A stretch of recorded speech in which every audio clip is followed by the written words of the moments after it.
The Wind Cap.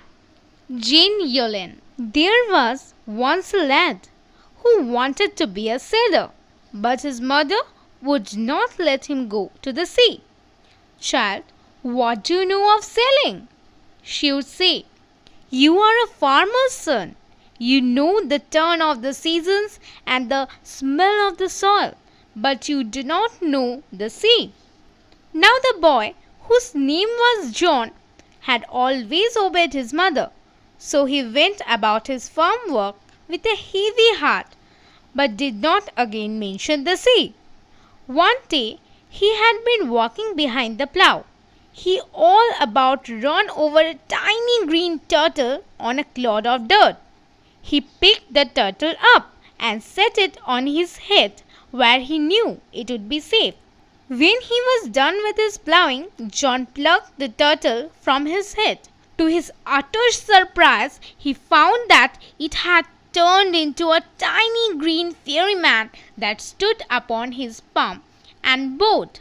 "I thank you for your kindness. Tell me your heart's desire, and I will grant it to you for saving my life," said the fairy.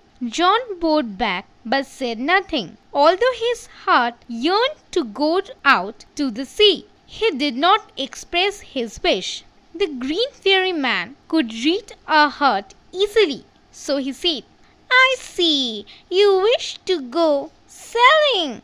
John's face answered for him. "Since you put me on your head like a hat to keep me safe, I shall give you a different kind of cap in return, the kind sailors most desire, a cap full of wind. But there's one warning. No human hand will ever be able to take it off."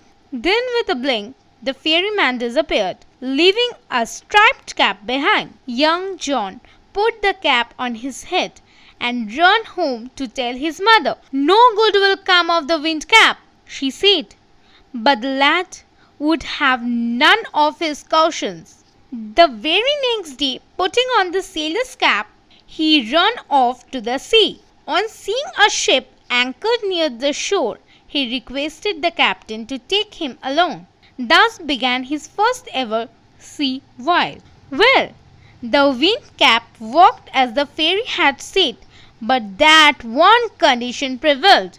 Now that was both bad and good. It was bad because John could neither take his cap off before his captain nor at bedtime. And it was good because neither could he lose the cap nor could it be stolen from him. Since it was wind that sailors called for and wind that John could supply, he soon became very popular. When he twisted the cap, he could summon the east wind and the west wind. He could also turn it to call both the north as well as the south wind. The captain would therefore never part with his prized sailor and led him ashore. For a year and a day, young John did not set foot on land. He saw nothing but the churning of the waves. Soon there grew in his heart a strong desire to see the land. "Oh, let me go ashore just for one day," he begged the captain when they had sighted land. He promised he would return, but the captain was unmoved. However, John could not stop dreaming of the land. One quiet afternoon, he lay fast asleep and fell to dreaming again. Unknown to him, the ship stood offshore from his old farm. In John's dream, the seasons turned rapidly, and as each turned, so did John in his bed.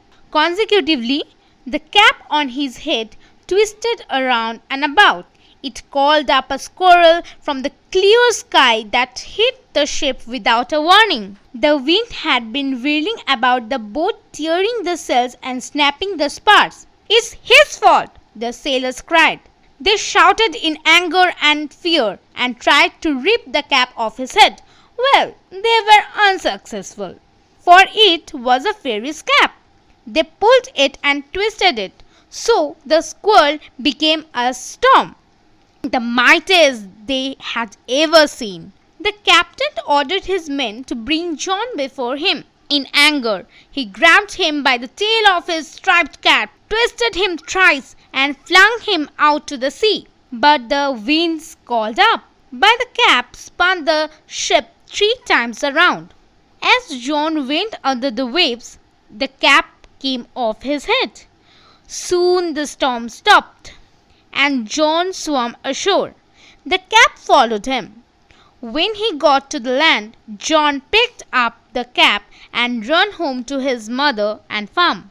Again in the winter, when the snow lay heavy on the fields, he began to dream of the sea. John went to the wardrobe, got out the fairy's cap, and stared at it for a long moment.